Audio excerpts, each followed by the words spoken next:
ओम शांति। ओम शांति। ओम शांति।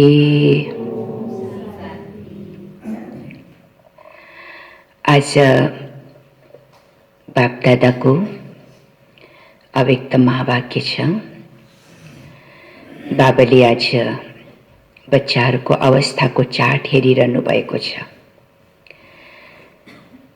किनकि भाग्य विधाता बाबाले हरेक बच्चाको मस्तकमा भाग्यको रेखा खिचिदिनु भएको छ। आज बाबाले 3 रेखा हेर्नुहुन्छ। हरेक बच्चाको मस्तकमा 3 रेखा। एउटा रेखा छ, बच्चाहरूले बाबालाई याद गर्छ, तर त्यो यादको अवस्था, त्यो लकीर लामो छ, छोटो छ, या एकरस अवस्था छ, या टुटेको छ। यादको स्थिति कस्तो छ त्यो आज बाबाले चेकिङ गर्दै हुनुहुन्छ। यादको लकीर लामो हुनु या एकरस हुनु, अटुट हुनु, त्यो हो निरन्तर याद। जसको याद घडिघडी टुटिरहन्छ, कहिले तल कहिले माथि अवस्था बनिरहन्छ, त्यो उसको लकीर पनि सानो हुन्छ, हैन? जहाँ एकरस हुँदैन, बाबाको यादको अटुट हुँदैन, त्यहाँ शक्ति पनि आउँदैन। त्यही भएर यादको रेखा कति लामो छ, कति अटुट छ, त्यो बाबाले आज हेरिरहनु भएको छ। दोस्रो लकीर बाबा भन्नुहुन्छ, ब्राह्मण जीवनको सबैभन्दा श्रेष्ठ धारणा हो पवित्रता, हैन? पवित्रता त सबैले धारण गरेको छ। जबदेखि बाबाको बच्चा बने तबदेखि जो हाम्रो मर्यादा छ, यस ब्राह्मण जीवनको मर्यादा पवित्रता, त्यो पवित्रताको धारणा त सबैमा छ, तर त्यसको लकीर पनि कति छ, कमजोर छ, लामो छ, छोटो छ, या अटुट छ, या टुटेको छ, त्यो पनि रेखा बाबाले हेरिरहनु भएको छ कि पवित्रताको धारणामा बच्चाहरू कति मजबुत छ, कति कमजोर छ। किनकि पवित्रता भनेको के हो? केवल पवित्रता ब्रह्मचर्यको पालन गर्नु मात्रै पवित्रता होइन। बाबाले पवित्रताको कति सूक्ष्म परिभाषा बताउनुहुन्छ। एक बाबा, दूसरो न कोही। हरेक बच्चाको मन और बुद्धिमा केवल एउटै संकल्प छ। त्यो संकल्प के छ? बाबा। बाबालाई आफ्नो साथी, आफ्नो कम्पेनियन, जोडा जसले बनाएको छ, उसको बुद्धि यताउता जानै सक्दैन। जसको बुद्धि अरू अन्य सम्बन्धीहरूमा जान्छ, या आफ्नो देहको प्रति जान्छ, या देहको सम्बन्धको प्रति जान्छ, देहको वस्तु वैभवको प्रति जान्छ भने त्यो पनि अपवित्रता भयो। त्यसलाई पनि पवित्रता मान्दैन, हैन? त यो पवित्रताको सूक्ष्म परिभाषा बाबा भन्नुहुन्छ कि कतै पनि तिम्रो बुद्धि यो कुनै पनि वस्तु, वैभव, व्यक्तिको तरफ नजाओस्। एक बाबा, दोस्रो न कोही। बाबा मेरो कम्पेनियन हो। अगर त्यो सम्बन्ध पक्का छ भने यसलाई भन्छ अटुट पवित्रताको रेखा। त्यो कति टुटेको छ, कति अटुट छ, कति एकरस छ, त्यो लकीर बाबाले हेर्दै हुनुहुन्छ। तेस्रो लकीर बाबा हेर्नुहुन्छ, बच्चाहरू सेवाधारी, हैन? कति सेवा गरेको छ। सेवा पनि हामी ब्राह्मण जीवनको के हो? मुख्य आधार हो, हैन? श्वास हो। अगर कुनै आत्माले सेवा गर्दैन भने त्यो पक्का ब्राह्मण हुँदैन। ब्राह्मण माना निर्जला बहन, ब्राह्मण माना सेवाधारी। सेवाधारीमा पनि निरन्तर सेवाधारी छ, सदा कालको सेवाधारी छ, या कहिले कसम मात्रै सेवाधारी छ, त्यो बाबाले चेकिङ गर्दै हुनुहुन्छ, हैन? सेवा अर्थात अरू आत्माको दुआ जमा गर्नु।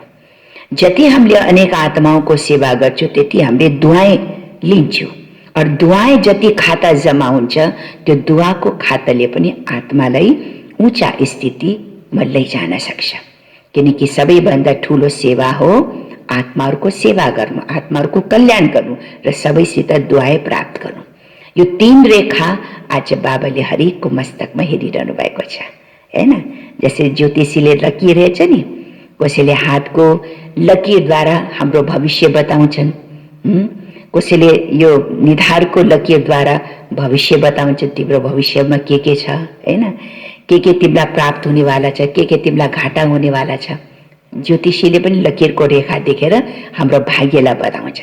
त्यस्तै आज बाबाले पनि हाम्रो मस्तकको रेखाद्वारा हरेक बच्चाहरूको भाग्य स्थितिको बारेमा वर्णन गर्दै हुनुहुन्छ। आज छ 2077 साल मङ्सिर 21 गते आइतबार 6/12 सन् 2020 को बापदादाको अव्यक्त महावाक्य।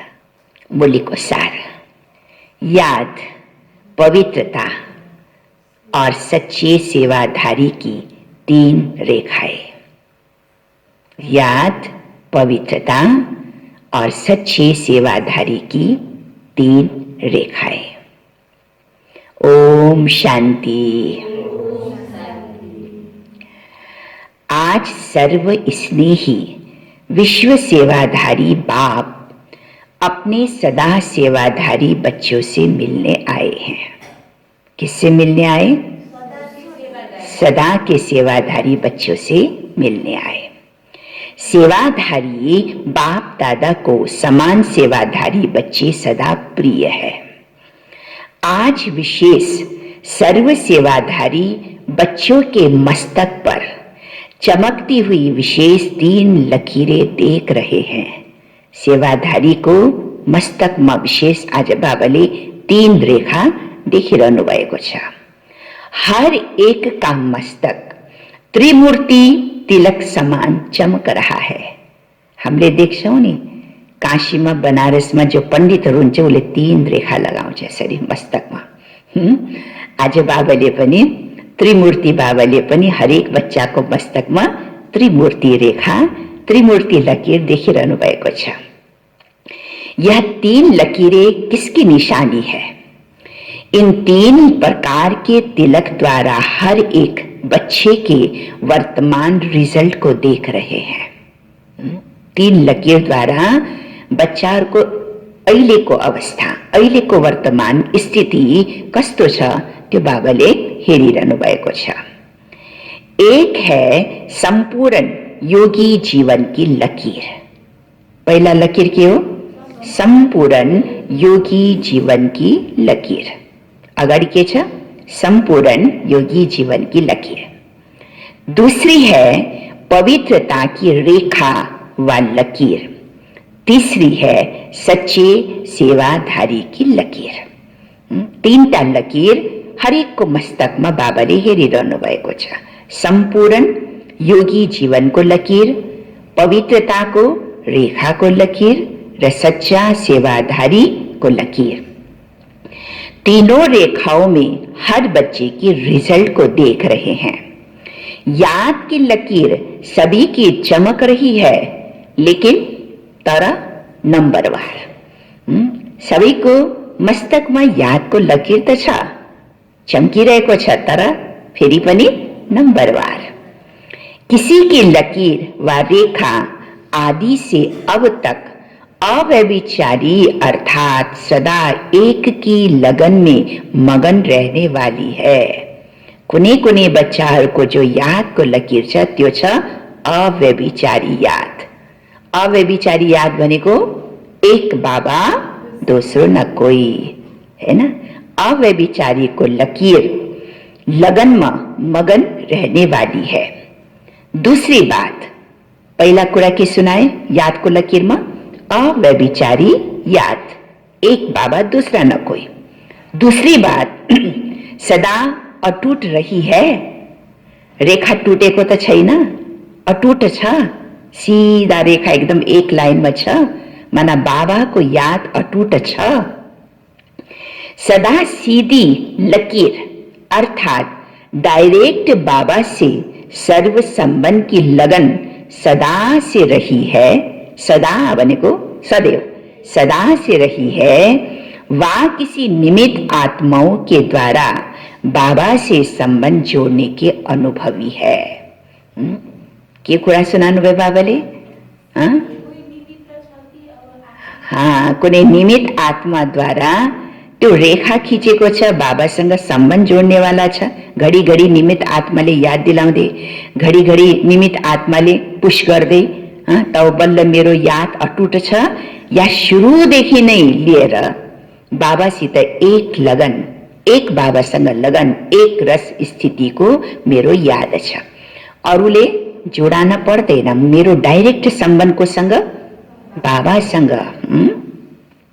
डायरेक्ट बाबा का सहारा है, वा किसी आत्मा के सहारे द्वारा बाबा का सहारा है। कति सूक्ष्म कुरा। डाइरेक्टमा मैले बाबाको सहाराको अनुभूति गर्दैछु, या कसैले मलाई घडिघडी निमित आत्माद्वारा, निमित कुनै आत्माद्वारा मैले बाबासँग सम्बन्ध जोडेको छु। निमित आत्मा छँदैछ, बाबा त छँदैछ, तर ऊ पनि निमित आत्मा मेरो, हैन? त निमित आत्माको थ्रु बाबासँग सम्बन्ध जोडेछ, या बाबासित केवल एक बाबा, दूसरा न कोही, डाइरेक्ट बाबासँग मेरो सम्बन्ध छ, बाबासँग नै मेरो सहारा छ। एक है सीधी लकीर वाले, दूसरा है बीच बीच में थोड़ी टेढ़ी लकीर वाले। यह है याद के लकीर की विशेषता।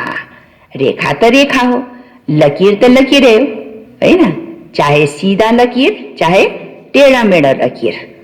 टेढ़ो मेढ़ो लकीर भनेको कहिले यता जोड्ने, कहिले उता जोड्ने, फेरि बाबासँग जोड्ने, फेरि कहिले यता जाने, कहिले उता जाने, फेरि बाबासँग जोड्ने, हैन? घडी घडी बुद्धि यता उता जाने, फेरि बाबा भन्ने, यसलाई भन्छ टेढ़ा मेढ़ा लकीर। और सीधा लकीर भनेको कसैसँग मेरो सम्बन्ध नै, कसैसँग मेरो लगाव नै, कसैसँग मेरो प्यार नै, केवल एक बाबासँग मेरो सम्बन्ध, यसलाई भन्छ सीधा लकीर। यो छ यादको विशेषता। दूसरा, अब दूसरो के सुनाउनु बाबाले? पवित्रताको लकीर। दूसरी है संपूर्ण पवित्रता की लकीर व रेखा।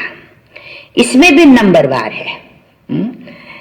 एक है ब्राह्मण जीवन लेते ही ब्राह्मण जीवन का विशेष बाप का वरदान प्राप्त कर सदा और सहज इस वरदान को जीवन में अनुभव करने वाले। किनकि ब्राह्मण जीवन जन्मने बित्तिकै बाबाले फर्स्ट वरदान के दिनुभयो, बच्चे पवित्र भव, योगी भव। पवित्रता यो वरदान हो। तो यो वरदानलाई आफ्नो जीवनमा सदा कालको लागि अनुभव गरिरहेको छौ। उन्हों की लकीर आदि से अब तक सीधी है। कसको? जोले यो पवित्रतालाई वरदान सम्झेको छ, हैन? बाबाको यो वरदान हो। जोले यो वरदान सम्झेर सदा जीवनमा अनुभव गरिरहेको छ, मेहनत लाग्दैन उला पवित्रतामा, वरदान सम्झेर अनुभव गरिरहेको छ, उसको लकीर के छ? सोझो सीधा छ। दूसरा, ब्राह्मण जीवन के इस वरदान को अधिकार के रूप में अनुभव नहीं करते। कभी सहज, कभी मेहनत, बहुत पुरुषार्थ से अपनाने वाले हैं। उन्हों की लकीर सदा सीधी और चमकती हुई है नहीं है। किन? उला मेहनत लागिरहेको छ, हैन? पवित्रताको धारणामा बडा गाह्रो भइरहेछ, बडा मेहनतले, पुरुषार्थले उले पवित्रतालाई अपनाइरहेको छ भने उसको लकीर सीधा छैन, उसको लकीर टेढो मेढो छ। जसले यो पवित्रतालाई अपनानमा कुनै प्रकारको मेहनत छैन, वरदान हो, वरदानको अनुभव गरेर अगाडि बढिरहेको छ भने उसको लकीर सदा सीधा छ। वास्तव में याद व सेवा की सफलता का आधार है पवित्रता। सिर्फ ब्रह्मचारी बनना ये पवित्रता नहीं। ब्रह्मचर्य त दुनियाँमा पनि कतिले पालन गरेको छ। सन्यासीहरू पनि ब्रह्मचर्यको पालना गर्छ, महात्माहरूले पनि ब्रह्मचर्यको पालन गर्छ। ब्रह्मचर्यको पालन गर्न कोही ठूलो कुरा होइन। बाबा भन्नुहुन्छ, यह पवित्रता नहीं, ब्रह्मचारी बनना ये पवित्रता नहीं, लेकिन पवित्रता का संपूर्ण रूप है ब्रह्मचारी के साथ साथ ब्रह्मचारी बनना। दुई कुरा है ना। ब्रह्मचर्य पालन गर्ने कोही ठूला कुरा होइन, तर ब्रह्मचर्य पालनको साथ साथ ब्रह्मचारी पनि बन्नु। अब ब्रह्मचारी बनेको के हो? ब्रह्मचारी अर्थात ब्रह्मा के आचरण पर चलने वाला। ब्रह्मचारी माना ब्रह्मा बाबा के आचरण पर चलने वाला। जिसको फॉलो फादर कहा जाता है, क्योंकि फॉलो ब्रह्मा बाप को करना है ना। शिव बाबा के समान स्थिति में बनना है, शिव बाबा के समान स्थिति में बनना है, लेकिन आचरण व कर्म में किसको फॉलो करना? ब्रह्मा बाप को फॉलो करना है। स्थिति में निराकार बाबा शिव बाबा जस्ती बन्ने हो, तर फॉलो कोला गर्ने हो? ब्रह्मा बाबालाई फॉलो करने हो। हर कदम में ब्रह्मचर्य का व्रत सदा संकल्प और स्वप्न तक हो। पवित्रता का अर्थ है सदा बाबा को कंपेनियन बनाना। पवित्रता का अर्थ है, परिभाषा के छ, सदा बाबालाई कंपेनियन साथी बनाना और बाबा की कंपनी में रहना। दुईटा कुरा, कंपेनियन बनाना, साथी बनाना और बाबा को कंपनी संग में रहना। कंपेनियन बना दिया, अब बाबा प्रश्न गर्नुहुन्छ, बाबा को कंपेनियन बना दिया, बाबा मेरा ये भी आवश्यक है, लेकिन हर समय कंपनी भी तो बाप की रहे ना। अब बाबा त मेरो, सबैले भन्छ बाबा मेरो, तर मेरो भनेर मात्रै त हुँदैन, बाबासँग सदा कंपनी में रहे, संगत में रहे, संग में रहे। इसको कहते हैं संपूर्ण पवित्रता। संगठन की कंपनी, परिवार के स्नेह की मर्यादा वो अलग चीज है, वो भी आवश्यक है। ब्राह्मण परिवार को संगठन में रहनु, कंपनी में रहनु, परिवार को स्नेह र मर्यादा में रहनु, त्यो तो जरूरी छ। तर सबभन्दा विशेष कंपनी कसको? बाबा को। लेकिन बाबा के कारण ही तो यह संगठन के स्नेह की कंपनी है, ये कभी नहीं भूलना। इत्रो ब्राह्मण परिवार मिलेको छ, त्यो पनि कसको कारण? बाबाको कारणले। बाबाको कारणले गर्दा यत्रो दैवी परिवार, ईश्वरी परिवार, ब्राह्मण परिवारको संगठन मिलेको छ, यसलाई कहिले पनि नभुल्नु। बीच बीच में बाबा को छोड़ा तो खाली जगह हो गई, गैप भयो नि, है ना। बाबा को छोड़ा तो बीच में क्या के भयो? गैप, खाली हो गई। फिर वहां खाली ठाउँ देखेपछि को आउँछ फेरि? खाली ठाउँ देखेपछि त माया आउँछ, हैन। खाली ठाउँ भएन भने त कोही पनि आउन सक्दैन, कोही पनि आएर बस्दैन। तर खाली ठाउँ देख्ने बित्तिकै जो पनि आएर घुसेर बस्न सक्छन्, हैन। तो बाबा कहते खाली जगह हो गई तो वहां माया आ जाएगी, इसलिए स्नेह में रहते, स्नेह देते लेते समूह को नहीं भूले। स्नेह देऊ, प्यार ल्याऊ, तर विशेष प्यार को सागर जो मूल समूह छ त्यसलाई कहिले पनि बिर्सिनु हुँदैन। इसको कहते हैं पवित्रता। समझने में तो होशियार हो ना, है ना।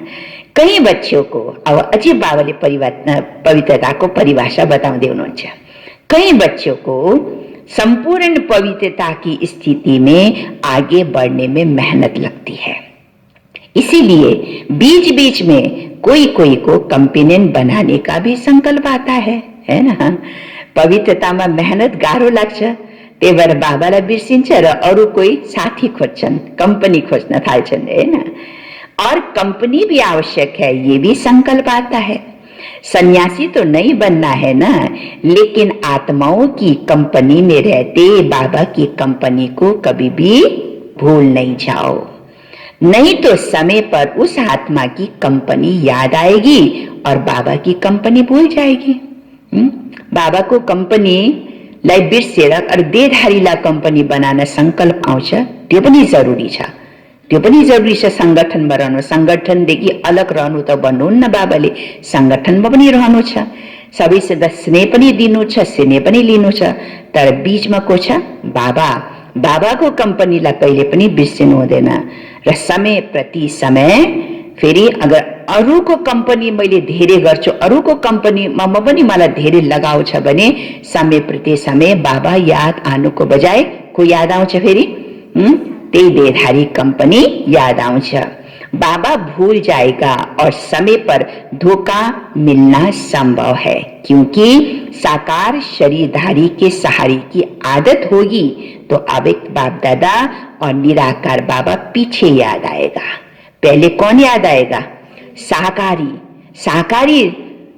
साकारी कंपनी, साकारी को संगत अगर ज्यादा छ, साकारी सम्बन्ध या साकारीसित मात्रै मैले धेरै मेरो लगाव छ या सहारा बनाएको छ भने मौकामा फेरि को याद आउँछ? बाबा बिर्सिन्छ, निराकार बाबा पनि बिर्सिन्छन् र अव्यक्त बाबा पनि बिर्सिन्छन्, तर देहधारी कंपनी याद आउँछ। अगर किसी भी समय पहले साकार का सहारा याद आया तो नंबर 1 कौन हो गया? कुनै पनि परिस्थितिमा, समस्यामा हैन सहारा लिने बेलामा मलाई देहधारीको सहारा याद आउँछ पहिला नम्बर। बल्ल जब देहधारी धोका दिन्छ नि बल्ल बाबा, ल बाबा यो हैन, पहिला बाबा याद आउँदैन, पहिला को याद आउँछ? पहिला साकारी देहधारी याद आउँछ। त ऊ नम्बर 1 भए नि। अब बल्ल फेरि जब साकारी देहधारीले पनि मलाई साथ दिँदैन, धोका दिन्छ भने बल्ल को याद आउँछ? बाबा। तो दूसरे नंबर में कौन हो गया? बाबा हो गया, है ना। अच्छा, तो निराकार बाबा आया तो वो हो गया नंबर 1 और दूसरा नंबर बाप का हो गया। दूसरो नंबर में बल्ल बाबा याद आउँछ। जो बाबा को दूसरे नंबर में रखता है उसको पद क्या मिलेगा?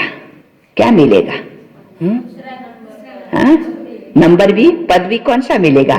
दूसरा मिलेगा, है ना। जस्तो महाभारत में देखाउँछ नि, द्रौपदीलाई पहिला को याद आए? परिस्थितिको बेलामा उसलाई पहिला को याद आए? त्यही सामने आफ्नो गुरुजन, आफ्नो पति, हैन, आफ्नो 5 पति, गुरुजन भरी सभामा सबलाई पुकारे, कसैले पनि मद्दत गरिन। बल्ल फेरि उसले भगवानलाई पुकारे। भगवानलाई याद गर्ने बित्तिकै दौडे आइहाले, उसको रक्षा भयो। अनि उसले फेरि भगवानलाई दोष दियो, यतिकै समय तिमीले के हेरिरहेको थियौ? मलाई यत्रो भरी सभामा मेरो भनौँ न बेइज्जत हुने समयमा तिमी कहाँ थियौ? तिमीले त्यति बेला मेरो किन उ गरिन, रक्षा गरिन? त्यति बेला तिमीले के हेरेर बसिरहेको थियौ? तिमीले मलाई पहिला याद गरिनौ। तिमीले त पहिला अरूलाई याद गरे त म किन आउने? जब तिमीले मलाई याद गरे दोस्रो नम्बर भन्नुपर्ने, दुगडेरमा आए, हैन। त्यस्तै यहाँ पनि के हुन्छ, हामीले अरूको सहारा खोज्छु, हैन, आफ्नो मित्र सम्बन्धीको सहारा खोज्छु, पहिला त्यो याद आउँछ दुःखको घडीमा, परिस्थितिको बेलामा, हैन। कसैले मलाई मद्दत दिन्छ कि कसैले मलाई सहारा दिन्छ कि जब कसैले सहारा दिँदैन, बल्ल लौ बाबा अब तिमी नै छ मेरो सहारा, पहिले नै भने भए त पहिले नै मद्दत हुन्थ्यो नि, हैन। त्यही भएर जसले दोस्रो नम्बरमा बाबालाई राख्छ त उसले पद पनि क्या मिलेगा? भन्नुहुन्छ बाबा, उसको पद क्या मिलेगा? अच्छा, उसको पद क्या मिलेगा? नंबर 1 या 2? नंबर 1 या 2? 2 मिलेगा। सिर्फ सहयोग लेना, स्नेही रहना वो अलग चीज है, लेकिन सहारा बनाना अलग चीज है। ब्राह्मण आत्मालाई सहयोगी बनाओ, ठीक छ नि। ब्राह्मण आत्मालाई सहयोग बनाओ र सहयोगी देऊ, त्यो बाबा भन्छ। स्नेह देऊ र स्नेह ल्याऊ, तर सहारा देहधारीलाई कहिले पनि बनाउनु हुँदैन। सहयोग बनाउने, सहयोगी दिने, सहयोगी लिने, स्नेह दिने, स्नेही लिने यो छुट्टै कुरा हो, लेकिन सहारा कहिले पनि देहधारीहरूलाई बनाउनु हुँदैन भन्नुहुन्छ बाबा। ये बहुत गुह्य बात है, इसको यथार्थ रीति से जानना पड़े। कोई संगठन में स्नेही बनने के बजाय फिर न्यारे भी बन जाते हैं, त्यो पनि गलत हो, हैन। स्नेही बन्ने के बजाय न्यारे भी बन्छ, मलाई कसैसित मतलब छैन, म एक्लै छु, हैन, त्यो पनि होइन, त्यो पनि न्यारा, त्यस्तो न्यारा पनि बन्नु हुँदैन। अब परिवार त चाहियो, संगठन त चाहियो, सहयोग त चाहियो, हैन। डरते हैं ना, मालूम फंस जाए, इससे तो दूर रहना ठीक है, लेकिन नहीं, 21 जन्म की प्रवृत्ति में परिवार में रहना है। अगर डर के कारण किनारा कर लेते हैं, न्यारे बन जाते हैं, तो वो तो कर्म सन्यासी बन जाते हैं ना। जसरी सन्यासी में त घर बार छोडेर गइहाल्छ नि जंगलमा, त्यस्तै यहाँ पनि एकदम आफ्नो संगठनसित टाढा रहनु, एक्लै रहनु, मलाई कसैसित मतलब छैन। कतै फेरि परिवारसित संगठनमा रहेर कसैसित फसिन्छ कि त्यो डरले आफू एक्लै रहनु, त्यो पनि गर्नु हुँदैन, किनकि 21 जन्मसम्म हामीलाई प्रवृत्तिमा रहनु छ, हैन। अगर अहिलेदेखि परिवारसँग टाढा दूर रहे पनि त्यसलाई त कर्म सन्यासी बनिन्छ भन्नुहुन्छ बाबा। कर्म योगी बनना है, कर्म सन्यासी नहीं बनना है, संगठन में रहना है, स्नेही बनना है, लेकिन बुद्धि का सहारा किसके साथ? एक बाबा के साथ, दूसरा ना कोई। बुद्धि को कोई आत्मा का साथ व गुण व कोई विशेषता भी आकर्षित न करे, इसको कहते हैं पवित्रता। हैन कति सूक्ष्म कुरा बाबाले भन्नुहुन्छ। बुद्धिद्वारा पनि कुनै आत्माको विशेषता, कुनै आत्माको गुण, हैन, अब त्यसको माथि पनि म आकर्षित हुन्छु भने यो पनि के भयो? यो पनि त अपवित्रता भयो नि, हैन? त बुद्धिमा कुनै पनि आत्माको प्रति विशेषता, गुणको प्रति लगाव नहुनु, यसलाई भन्छ पवित्रता।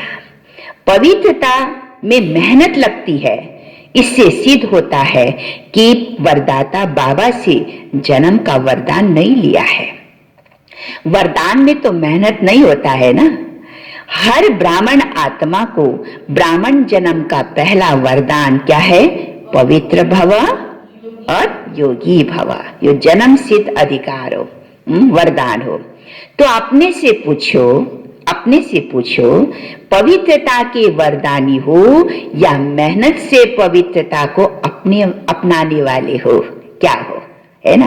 पवित्रता को धारणा त मैले गरेको छु, तर त्यो पवित्रता को धारणालाई मैले वरदान को स्वरूप में अनुभव गरिरहेको छु या त्यो धारणामा मलाई मेहनत लागिरहेको छ। मेहनतले, हैन, बडा गाह्रोले मेहनतले मैले त्यसलाई अपनाएको छु। याद रखो कि हमारा ब्राह्मण जन्म है सिर्फ जीवन परिवर्तन नहीं, लेकिन ब्राह्मण जन्म के आधार पर जीवन का परिवर्तन है। जन्म के संस्कार बहुत सहज और स्वतः होते हैं ना। आपस में भी कहते हो ना कि मेरे जन्म से ही ऐसे संस्कार है। जन्म को संस्कार त एकदम पक्का हुन्छ, हैन? पछि अपनाएको संस्कार गाह्रो हुन सक्छ, तर जन्मको संस्कारलाई मेटाउन गाह्रो हुन्छ।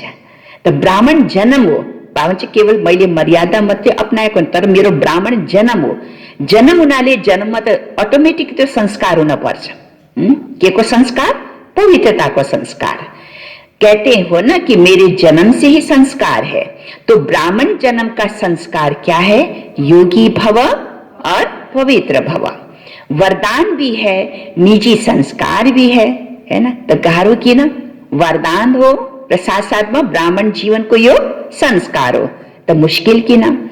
जीवन में दो चीज आवश्यकता है, एक है कंपेनियन, दूसरा है कंपनी। इसलिए तिरकादर्शी बाबा सभी की आवश्यकताओं को जान कंपेनियन भी बढ़िया और कंपनी भी बढ़िया देते हैं, है ना? कंपनी भी बाबाले साथ पनि दिइरहनु भएको छ र बाबा साथ पनि हाम्रो एकदम अंग संगमा पनि बाबा हुनुहुन्छ, हैन? कंपेनियन जोडाको रूपमा पनि बाबाले हामीलाई सम्बन्धको अनुभूति गराउनुहुन्छ। दोनों साथ है, कंपेनियन भी और कंपनी भी। विशेष डबल विदेशी बच्चों को दोनों चाहिए, इसलिए बाप दादा ने ब्राह्मण जन्म होते ही कंपेनियन का अनुभव करा दिया, सुहागिन बना दिया। हामीले पनि आफूलाई एक्लै सम्झिने हो र? म एक्लै कुमारी होइन, हैन? मेरो साथको हुनुहुन्छ, मेरो जोडाको हुनुहुन्छ बाबा, हैन? आफूलाई कहिले पनि एक्लै नसम्झिनु। एक्लै त जीवनमा कोही पनि बाँच्न सक्दैन। हरेकलाई के चाहियो? सम्बन्ध चाहियो, कंपेनियन चाहियो, कंपनी चाहियो। त बाबाले सबभन्दा राम्रो हामीलाई कंपेनियन र कंपनी दुई सम्बन्धमा साथ निभाउनुहुन्छ। त्यही भएर सुहागिन बना दिया। जन्मते ही कंपेनियन मिल गया। कंपेनियन मिल गया वा ढूंढ रहे हो? साथी खोज्दैछौ, ढूंढ रहे हो या मिल गया भन्नुहुन्छ। पवित्रता निजी संस्कार के रूप में अनुभव करना, इसको कहते हैं श्रेष्ठ लकीर अथवा श्रेष्ठ रेखा वाले। तो फाउंडेशन पक्का है ना? कौन सा फाउंडेशन? पवित्रता, जो मेरो ब्राह्मण जीवन को जन्म सिद्ध अधिकार हो, वरदान हो। वरदान मात्रै होइन, मेरो संस्कार हो, हैन? ब्राह्मण जन्म में बित्तिकै मेरो संस्कार हो पवित्रता। तो यो पवित्रता को फाउंडेशन पक्का गर, एकदम पक्का। जसको पक्का छ उसको लकीर के छ? श्रेष्ठ र लामो छ। अच्छा, अब तेस्रो कुरा के भन्नुभयो बाबाले? हाँ, तीसरी लकीर है सच्चे सेवाधारी। सेवाधारी की लकीर भी सभी के मस्तक पर है। सेवा के बिना तो रह नहीं सकते। सेवा ब्राह्मण जीवन को सदा निर्विघ्न बनाने का साधन भी है। सेवा लेके गर्छ, सेवा को शक्ति लेके हुन्छ म आत्मा को जीवन सदा निर्विघ्न बनता छ। फिर सेवा में भी विघ्नों का पेपर भी ज्यादा आता है। सेवाले निर्विघ्न पनि बनाउन सक्छ र त्यही सेवामा के छ, विघ्न परीक्षा पेपर पनि धेरै आउन सक्छ। निर्विघ्न सेवाधारी को सच्चे सेवाधारी कहा जाता है। विघ्न आना ये भी ड्रामा में नूत है, आने ही है और आते रहेंगे अंतिम समय सम्म, है ना, आना भी है और आते रहेंगे। क्योंकि यह विघ्न, यह पेपर क्यों आता है, किन आउँछ, समय प्रति समय विघ्न पेपर किन आउँछ, अनुभवी बनाने के लिए। इसको विघ्न न समझ अनुभव की उन्नति हो रही है, इस भाव से देखो तो अनुभव की सीढ़ी अनुभव होगी, है ना। यो विघ्न किन आए, अस्तिको मुरलीमा बाबा भन्नुहुन्छ बच्ची यो परीक्षा, यो परिस्थिति, यो विघ्न किन आउँछ, यही विघ्न मेरो उन्नतिको साधन हो, उन्नति गराउनको साधन हो। आज पनि बाबा भन्नुहुन्छ कि विघ्नलाई अनुभवी या उन्नतिको साधन सम्झ, हैन, के सम्झ, मेरो उन्नति र मेरो मलाई अगाडि बढाउनको, अनुभवी बनाउनको साधन हो। इस भाव से देखो तो उन्नति की सीढ़ी अनुभव होगी। इससे और आगे बढ़ना है, क्योंकि सेवा अर्थात संगठन का सर्व आत्माओं की दुआ का अनुभव करना है। सेवा के कार्य में सर्व की दुआएं मिलने का साधन है। इस विधि से, इस वृत्ति से देखो तो सदा ऐसे अनुभव करेंगे कि अनुभव की अथॉरिटी और आगे बढ़ रही है। विघ्नों को विघ्न नहीं समझो, विघ्न अर्थ निमित्त बनी हुई आत्मा को विघ्नकारी आत्मा भी नहीं समझो, है ना। कुनै पनि आत्मा द्वारा मलाई विघ्न आइरहेछ भने त्यसलाई पनि विघ्नकारी आत्मा नसम्झ, हैन, त्यो आत्मालाई पनि विघ्नकारी आत्मा नसम्झ, के सम्झ, कलिका सम्बोलीमा भन्नुहुन्छ नि बच्चे, अगर कुनै आत्मा द्वारा मलाई परीक्षा आइरहेछ, विघ्न आइरहेछ, परिस्थिति आइरहेछ भने त्यो आत्मालाई के सम्झिन पर्यो, टीचर। परीक्षा कसले लिन्छ, परीक्षा पेपर एक्जाम कसले लिन्छ, टीचरले लिन्छ, हैन। त कुनै पनि आत्माको माध्यमद्वारा अगर मलाई विघ्न, मेरो परिस्थिति, मलाई परिस्थिति आउँछ भने त्यो आत्मालाई विघ्नकारी आत्मा नसम्झ, अनुभवी बनाने वाला शिक्षक समझो, टीचर। जब कहते हो निंदा करने वाले हम के, निंदा करने वाले कौन, निंदा करने वाले कौन, स्लोगन के छ, निंदा के छ पूरा स्लोगन, निंदा हमारी जो करे सो हमारा मित्र, स्लोगन छ नि। त्यही भएर बाबा चाहिँ निंदा करने वाले कौन हुए, हमारा मित्र। जब कहते हो निंदा करने वाले मित्र है तो विघ्नों को पास कराने वाले, अनुभवी बनाने वाले कौन हुआ, शिक्षक हुआ, टीचर हुआ। पाठ पढ़ाया ना तो क्या हुआ, शिक्षक। जैसे आजकल के जो बीमारियों को हटाने वाले डॉक्टर्स होते हैं वह एक्सरसाइज कराते हैं। किस लिए एक्सरसाइज कराते हैं, बीमारीलाई दूर गराउन, वो एक्सरसाइज कराते हैं। तो एक्सरसाइज में पहले क्या होता है, पहिला दफा जब हामीले एक्सरसाइज गर्छौं त शरीरमा के हुन्छ, दुख्छ कि दुख्दैन शरीर, दर्द होता है ना। जोलाई अभ्यास छैन, सुरुमा पहिला चोटि जब उसले एक्सरसाइज गर्छ त शरीरमा शरीर दुख्छ, दर्द होता है। लेकिन वो दर्द किस लिए, सदा के लिए बेदर्द बनाने, सदा के लिए बेदर्द बनाने के निमित्त होता है। शरीर दुखे त पनि त्यसलाई रिपिट, घडी एक्सरसाइज गरिरहे, रोज निरन्तर एक्सरसाइज गरिरहे पनि त्यो दुखले पनि मेरो शरीरको दुखाइलाई खत्म गर्न सक्छ। जिसको यह समझ नहीं होती है तो वो क्या करते हैं, चिल्लाते हैं, आया आया दुख्यो, आया आया दुख्यो, म त सक्दैन भन्छ नि। एक्सर्साइज गर्ने बेलामा शरीर दुखेपछि म त सक्दैन, गाह्रो भयो भन्छ नि, है ना, चिल्लाते हैं ना। इसने तो और ही दर्द कर दिया, लेकिन इस दर्द के अंदर छिपी हुई दवा है। इस प्रकार रूप भले विघन का है। कति सुंदर उदाहरण दियो बाबाले, है ना। सामने मलाई यस्तो लाग्यो बडा विघन आयो, है ना, तो रूप भले विघन का है। आपको विघनकारी आत्मा दिखाई पड़ती, लेकिन सदा के लिए विघ्नों से पार कराने के निमित्त, अचल बनाने के निमित्त वही बनती है ना। त्यस कारण त्यो आत्मालाई विघनकारी न सम्झ। त्यो आत्मा मेरो विघनलाई, मेरो दर्दलाई, मेरो बिमारीलाई खत्म गर्नको लागि भले वो निमित्त बनेको छ, है ना, भले वो विघन लिनको लागि, परीक्षा लिनको लागि निमित्त बनेको छ, तर त्यो आत्माले सदा मलाई के गर्छन्, मेरो बिमारीलाई, मेरो दुःखलाई, है ना, मेरो चाहिने विघ्नलाई निर्विघ्न बनाउनको लागि ऊ निमित्त बनेको छ, मलाई अनुभवी बनाउनको लागि ऊ निमित्त बनेको छ, यस्तो सम्झिन पर्छ। इसलिए सदा सेवा निर्विघ्न सेवाधारी को कहते हैं सच्चे सेवाधारी। ऐसे श्रेष्ठ लकीर वाले सच्चे सेवाधारी कहे जाते हैं। सेवा में सदैव स्वच्छ बुद्धि। अब सेवा में क्या विशेषता चाहिए? बाबा ने सेवा को परिभाषा बताए। अब सेवा को लागि के विशेषता हुन पर्छ? सेवाधारी आत्मा में के विशेषता हुन पर्छ? सेवा में सदैव स्वच्छ बुद्धि, स्वच्छ वृत्ति और स्वच्छ कर्म सफलता का सहज आधार है।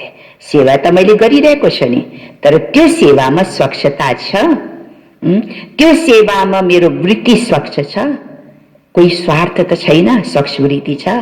मैले जो कर्म गरिरहेको छु त्यो पनि स्वच्छतापूर्वक गरिरहेको छु। अगर स्वच्छता है, सेवामा स्वच्छता छ भने त्यसले मलाई सफलता दिन सक्छ। कोई भी सेवा का कार्य जब आरंभ करते हो तो चेक करो, पहले चेक करो कि बुद्धि में किसी आत्मा के प्रति भी स्वच्छता के बजाय अगर बीती हुई बातों की जरा भी स्मृति होगी। देखो, स्वच्छता को परिभाषा अजय बाबाले गहिरो रूपमा बताउनु भयो। बुद्धि स्वच्छ, है ना। अब बुद्धि को स्वच्छता बनेको के हो? बुद्धि को स्वच्छता बनेको के हो? किसी भी आत्मा के प्रति स्वच्छता के बजाय अगर बीती हुई बातों की जरा भी स्मृति होगी तो उस वृत्ति दृष्टि से उनको देखना और बोलना होता है ना। बीतेको कुरालाई जो आत्माले मसित जस्तो व्यवहार गरिरहेको छ, पहिला जस्तो व्यवहार गर्यो, जस्तो मसित बोल्यो, जस्तो मलाई दुःख दियो सुख दियो, अगर पुराना कुरा सम्झेर मैले त्यही व्यवहारले उलाई देख्छु, बोल्छु, हैन, व्यवहार गर्छु त बुद्धिमा स्वच्छता त भएन नि। किनकि बीतेको कुरालाई सम्झेर मैले त्यो आत्मासित व्यवहार गरिरहेको छु। त अलिकता पनि बीतेको कुरा स्मृतिमा छ भने कुनै पनि आत्माको त्यो बुद्धिको स्वच्छता भएन। यहाँ बीती हुई बातों को व वृत्तियों को समाप्त करना, यह है स्वच्छता। बीती का संकल्प भी करना कुछ परसेंटेज में हल्का पाप है, अंडरलाइन। अगर बीतेको कुरालाई मैले स्मृतिमा राख्छु, स्मृतिमा राखेर व्यवहार गर्छु भने त्यो पनि हल्का पर्सेन्टेज पाप भयो, त्यो पनि पाप भयो। बाबा पाप भयो। केमा पाप भयो? अगर बीतेको कुरालाई स्मृतिमा राखेर कुनै आत्मासित मैले व्यवहार गर्छु, त्यही दृष्टिकोणले हेर्छु भने यो पनि पाप भयो, हल्का पर्सेन्टेजमा पाप भयो भन्नुहुन्छ बाबा। क्योंकि संकल्प भी सृष्टि बना देता है। वर्णन करना तो बड़ी बात है, लेकिन संकल्प करने से भी पुराने संकल्प की स्मृति सृष्टि अथवा वायुमंडल भी वैसा ही बना देती है ना। वर्णन गर्नुको त कुरै छोडो, तर संकल्पमा पनि अगर कुनै आत्माको प्रति मैले त्यही भावना राख्छु भने त्यो संकल्पको द्वारा मेरो दृष्टि, मेरो वृत्ति अनि त्यहाँ फेरि वायुमंडल बन्दछ, है ना। फिर कह देते हैं मैंने जो कहा था ऐसे हुआ ना, किनकि तिमीले पहिले नै त्यस्तो वृत्ति राखिसकेको छु त्यो आत्मा प्रति, है ना। त्यो आत्माको प्रति त्यस्तै भाव राखिसकेपछि त उसले गर्ने भयो नि, किनकि भाइब्रेसन गयो हैन। त्यही अनुसार उसलाई भाइब्रेसन गयो, त्यही भाइब्रेसनको आधारले उसले फेरि त्यो पुरानो कुरा रिपिट गरिरहेको छ भने फेरि के भन्छ, हेर न मैले भनेको थिएँ नि यो आत्मा यस्तै छ, हेर यस्तै भयो, मैले भनेको थिएँ यसले यस्तै गर्छ, हेर यसले यस्तै गरे। किन गरे त? किनकि मैले पहिले नै उसलाई त्यस्तै अनुसारले भाइब्रेसन फेक्यो हैन। यो यस्तै छ, यसले यस्तै गर्छ, पुराना कुरा स्मृतिमा राखेर त्यो आत्मालाई त्यही दृष्टिले हेरिरहेको छु, त्यस्तै आधाले भाइब्रेसन फेकिरहेको छ भने उसले गर्ने भएन त? गरिहाल्छ नि उसले। त्यही भएर फेरि के भन्दछ, मैंने जो कहा था ना ऐसे ही हुआ, लेकिन हुआ क्यों? बाबा सोध्नुहुन्छ हुआ क्यों, क्यों हुआ? क्यों हुआ? दुर्गा बहन क्यों हुआ? बाबा कहते क्यों हुआ? क्यों हुआ?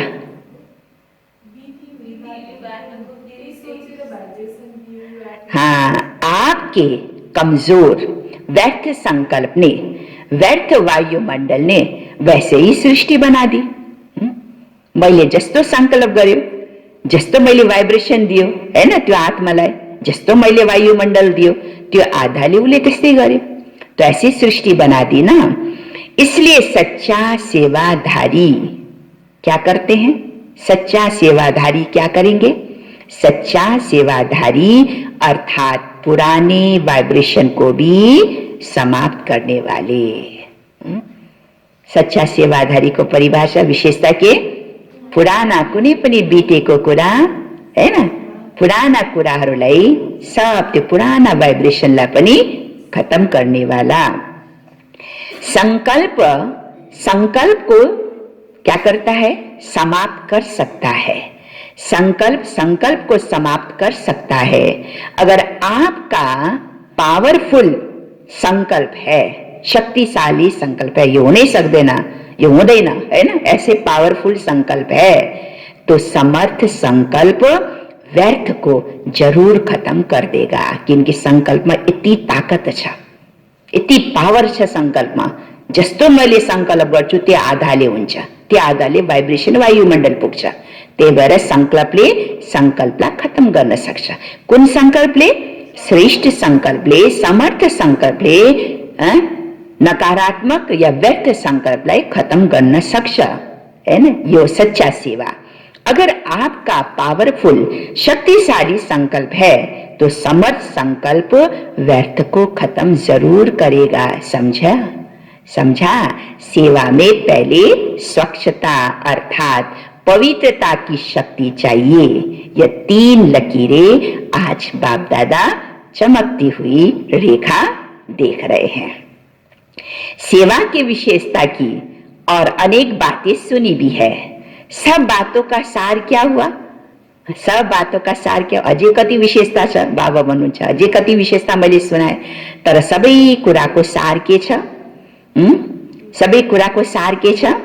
निस्वार्थ निर्विकल्प स्थिति से सेवा करना, ये है सफलता का आधार। कुनै पनि स्वार्थ नराखेर, कुनै पनि वैर भावना या पूर्वाग्रह लिएर त्यसको प्रति हैन भावना राखेर व्यवहार गरेर त्यो सेवा गर्नु हुँदैन। निस्वार्थ रूपमा, कुनै पनि स्वार्थ नराखेर निस्वार्थ रूप से सेवा, निर्विघ्न स्थिति से सेवा, तब मात्रै सेवामा सफलता मिल्दछ।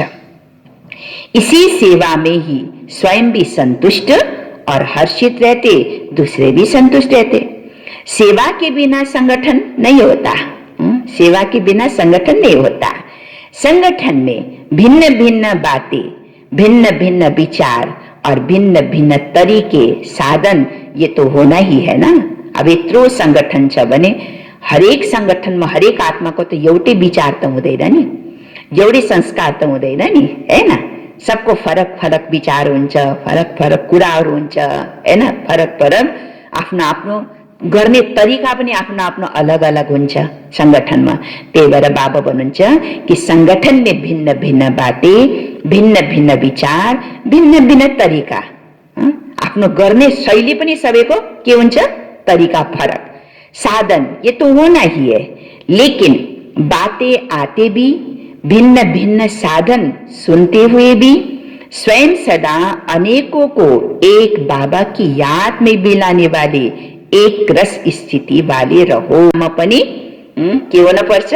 सदा एक बाबा को याद में रहने वाला, एक रस स्थिति में रहने वाला बनो। कभी भी अनेकता में नहीं बुझौ। के गर्ने? सबैको अलग अलग कुरा छ, कसको माने कसको नमाने, त्यस्तो होइन हैन। अनेकता में नहीं बुझो। अब क्या करें? बहुत विचार हो गए हैं, किसका माने किसका नमाने भन्छ नि। यत्रो सबैले सबै संगठनमा सबैको अलग अलग विचार छ, सबैको अलग अलग कुरा छन्, कसको मान्ने कसको नमान्ने भन्ने कुरा पनि आउँछ नि हैन। तो बाबा के भन्नुहुन्छ? कति सजिलो। अगर निस्वार्थ निर्विकल्प भाव से निर्णय करेंगे तो कभी किसी को कुछ भी व्यर्थ संकल्प नहीं आएगा। निस्वार्थ, कुनै पनि स्वार्थ नराखेर अगर तिमीले त्यो भावना राख्छौ, त्यसले निर्णय गर्छौ, निस्वार्थ भावनाले निर्णय गर्छौ, निर्विघ्न भावनाले निर्णय गर्छौ भने कसैलाई पनि यो संकल्प चल्दैन कि मेरो कुरा त मानिन, उसको मात्रै कुरा माने, उसको कुरा मात्रै मान्यो हैन। यो कसैलाई पनि संकल्प चल्न सक्दैन। याद के बिना भी रह नहीं सकते, सेवा के बिना भी नहीं रह सकते और याद के बिना भी नहीं रह सकते। इसलिए सेवा को भी बढ़ाते चलो, स्वयं को भी स्नेह, सहयोग और निस्वार्थ भाव से बढ़ाते चलो। समझा? बाप दादा को खुशी है कि देश विदेश के छोटे बड़े सभी ने उमंग उत्साह से सेवा का सबूत दिया।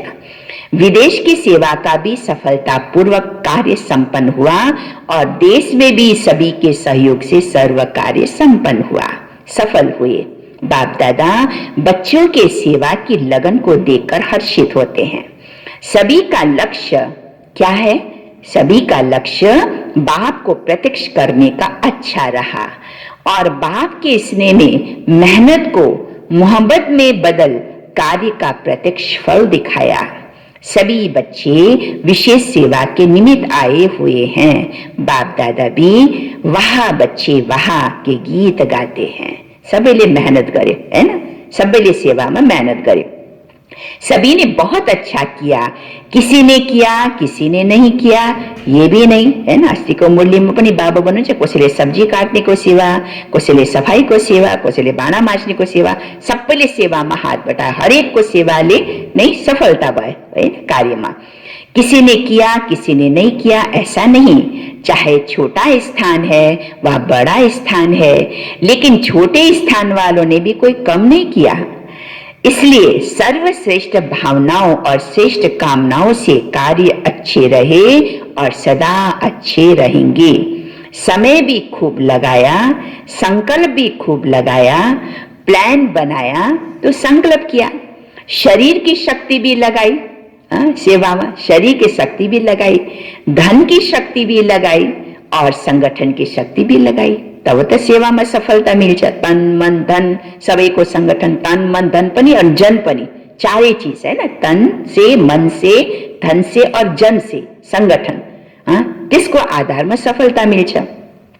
तो सर्व शक्तियों की आहुतियों से सेवा का यज्ञ दोनों तरफ देश विदेश सफल हुआ। बहुत अच्छा कार्य रहा। ठीक किया व नहीं किया ये क्वेश्चन नहीं, सदा ठीक रहा और सदा ठीक रहेगा। चाहे मल्टी मिलियन पीस का कार्य किया, चाहे गोल्डन जुबली का कार्य किया, दोनों ही कार्य बड़ा सुंदर रहा। जिस विधि से किया वो विधि भी ठीक है। कहाँ कहाँ चीज के वैल्यू बढ़ाने के लिए पर्दे के अंदर वो चीज रखी जाती है ना, पर्दा और ही वैल्यू को बढ़ा देता है और जिज्ञासा उत्पन्न होता है कि देखिए क्या है पर्दे के अंदर, क्या है। जरूर उत्सुकता हुन्छ, त्यसको पछाडि के हो हेर्न मन लाग्छ हैन। पर्दा और ही वैल्यू बढ़ा देता है, लेकिन यही पर्दा प्रत्यक्षता का पर्दा बन जाएगा। अभी धरनी बना ली है, धरनी में जब बीज डाला जाता है तो अंदर छिपा हुआ डाला जाता है। बीज को बाहर नहीं रखते हैं, अंदर छिपा करके रखते हैं। जो बिउ हुन्छ त्यो माथि छरेर मात्रै हुँदैन फलीभूत, त्यो बिउलाई के गर्न पर्छ, माटोको मुनि हाल्नु पर्छ। मुठी हालेपछि बल्ल पलाउँछ, माथि छर्दिएपछि कहिले पनि बिउ पलाउँदैन। त्यही भएर बाबा भन्छ कुनै कुनै चीज अगर पर्दाको भित्र छ भने त्यो फेरि पछि प्रत्यक्ष हुनेछ। अंदर छिपा कर रखते हैं ना, तो फल व वृक्ष गुप्त बीज का ही स्वरूप प्रत्यक्ष होता है। अब बीज डाला है, वृक्ष बाहर स्टेज पर स्वतः ही आएगा। खुशी में नाच रहे हो, वाह बाबा वाह तो कहते हो, लेकिन वहां सेवा ये भी कहना चाहिए, है ना। वाह बाबा तो कहते हो, परंतु वहां सेवा भी कहते हो। अच्छा, समाचार तो सब बाप दादा ने सुन लिया। इस सेवा में जो देश विदेश के संगठन से वर्ग की सेवा हुई, ये चारों ओर एक ही समय एक ही आवाज बुलंद होने व फैलने का साधन अच्छा है। आगे जो भी प्रोग्राम करो, लेकिन एक ही समय पर देश विदेश में चारों ओर एक ही प्रकार की सेवा कर, फिर सेवा का फल स्वरूप मधुबन में संगठित रूप में हो। चारों ओर एक लहर होने के कारण सब में उमंग उत्साह भी होता है, और चारों ओर रूहानी रेस भी होती है। रेस नहीं, रेस होती है। हम और ज्यादा से ज्यादा सेवा का सबूत दें। इस उमंग से चारों ओर नाम बुलंद हो जाता है। इसलिए किसी भी वर्ग का बनाओ, लेकिन चारों ओर सारा वर्ष एक ही रूपरेखा की सेवा की तरफ अटेंशन दो। सेवा को तरीका, सेवा करने को तरीका बाबा सुना दे उन्होंने कुन तरीका ले सेवा करने। उन आत्माओं को भी चारों ओर का संगठन देख उमंग आता है। जो भी एक कार्यक्रम बनाओ तो संगठित रूप ले गर बनुन्छ, है ना। कोई एक प्रकार को लिएर थीम लिएर त्यसलाई फेरि सबैले त्यही अनुसार सेवा गरेपछि सब जगह त्यही आवाज निस्किन सक्छ, हैन। तो पहले पहले अपनी एरिया में उन वर्ग की सेवा कर छोटे छोटे संगठन के रूप में प्रोग्राम करते रहो, और उस संगठन से फिर जो विशेष आत्माएं हैं उनको इस बड़े संगठन के लिए तैयार करो। लेकिन हर सेंटर व आसपास से के मिलकर करो। हर सेंटर और आसपास सबैले मिलेर गर, क्योंकि कई यहाँ तक नहीं पहुंच सकते हैं, तो वहां पर भी संगठन का जो प्रोग्राम होता है उनसे लाभ लेना होता है ना। सबै त मधुबन पुग्न सक्दैन नि, त्यही भएर जो त्यहाँ छ, जो पुग्न सक्दैन त्यो आत्मा पनि त्यही बसेर सेवा गर्न मिल्छ। तो पहले छोटा छोटा स्नेह मिलन करो, छोटा छोटा स्नेह मिलन करो, फिर जोन को मिला करके संगठन करो, फिर मधुबन का बड़ा संगठन करो। पहले से अनुभवी बन करके फिर यहाँ तक आएंगे, लेकिन देश विदेश में एक ही टॉपिक हो, एउटै विषयमा, यो अलग अलग विषयमा सेवा गर्ने होइन। एक वर्षको एक टॉपिकमा हरेक सेवा केन्द्रमा त्यही टॉपिकमा सेवा होस्, हैन। तो एक ही वर्ग हो, ऐसे भी टॉपिक्स होते हैं जिसमें 2-4 वर्ग भी मिल सकते हैं। टॉपिक विशाल है तो 2-3 वर्ग के भी टॉपिक बीच में आ सकते हैं। अभी देश विदेश में धर्म सत्ता, राज्य सत्ता और साइंस सत्ता तीनों के सैंपल तैयार करो। धर्म क्षेत्रमा पनि गएर सेवा गर भन्नुहुन्छ बाबा, राज्य सत्तामा पनि अनि साइन्सको सत्ता, तीनै यो विशेष परिवर्तन गर्नुको भूमिका, परिवर्तन यो सृष्टि परिवर्तनमा यिनको एकदम अहम भूमिकाहरू छन् भन्नुहुन्छ बाबा। त्यही भएर यिनु 3 जनालाई तयार गरो, 3 जनाको विशेष 3 सत्ताको विशेष सेवा गरो। धर्म सत्ता, राज्य सत्ता अनि विज्ञान सत्ता, तीनों को सैंपल तैयार करो। अच्छा, सर्व पवित्रता के वरदान के अधिकारी आत्माओं को सदा एक रस निरंतर योगी जीवन और अनुभवी आत्माओं को सदा हर संकल्प, हर समय सच्चे सेवाधारी बनने वाली श्रेष्ठ आत्माओं को विश्व स्नेही, विश्व सेवाधारी बाप दादा का याद प्यार नमस्ते और गुड मॉर्निंग। रूहानी बाप की रूहानी बच्चों को भी नमस्ते, रूहानी बच्चों की रूहानी बाप दादा को भी याद प्यार गुड मॉर्निंग नमस्ते बाबा नमस्ते। वरदान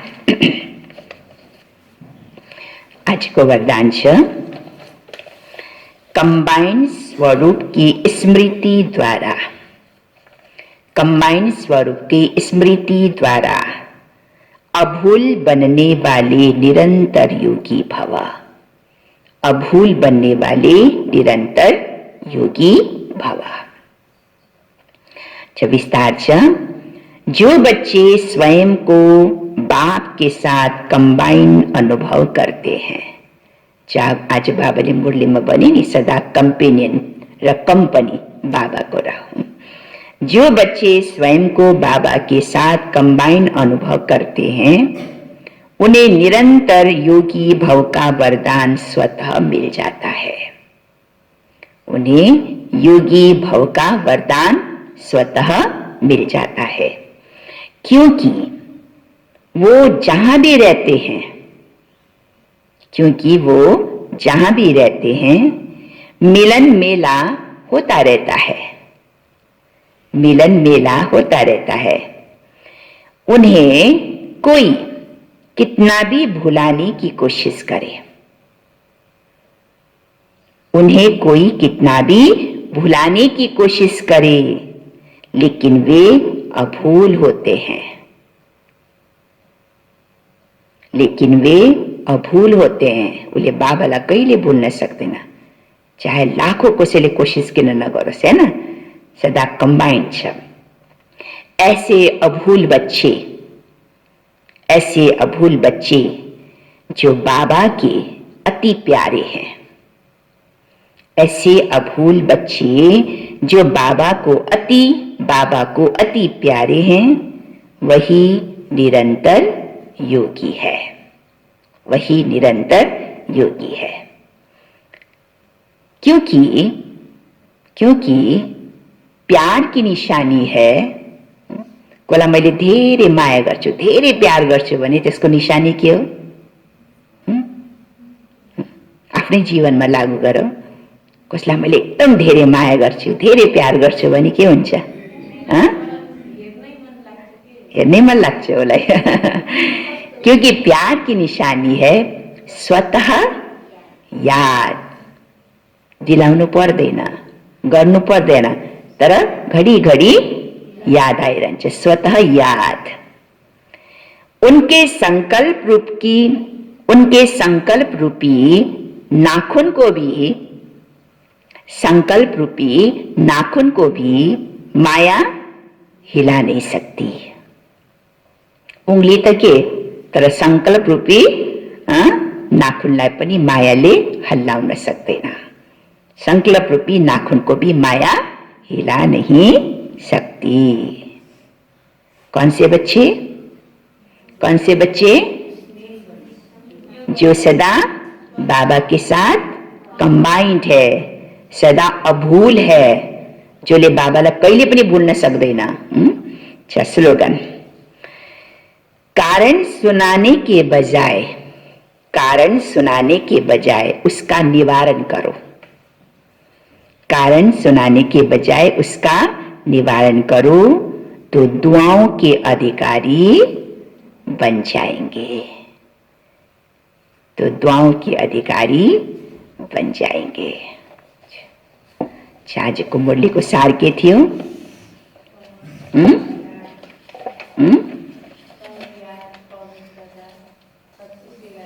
आज बाबाले 3 लकीरलाई हेर्नुहुन्छ, हैन? एक त योगी जीवन त छ, तर कस्तो प्रकारको छ? निरन्तर छ या टुटेको छ? योगी जीवनको परिभाषा के हो? बाबा सुनाउनुहुन्छ। योगी जीवन, दोस्रो ब्राह्मण जीवनको धारणा पवित्रता। यो पवित्रतालाई वरदानको रूपमा लिएको छु या केवल गर्नुपर्छ धारणा बाबाले भन्नुहुन्छ त्यही भएर गरिरहेको छु, यो धारणा मेहनतले गर्छु। वरदानको रूपमा या आफ्नो संस्कारको रूपमा यसलाई अनुभव गर्छौ या मेहनत लाग्छ। तेस्रो निरन्तर सेवाधारी, हैन? यो 3टा लकीरलाई आज हामीले आफ्नो मस्तकद्वारा, आफ्नो पुरुषार्थद्वारा चेकिङ गर्ने।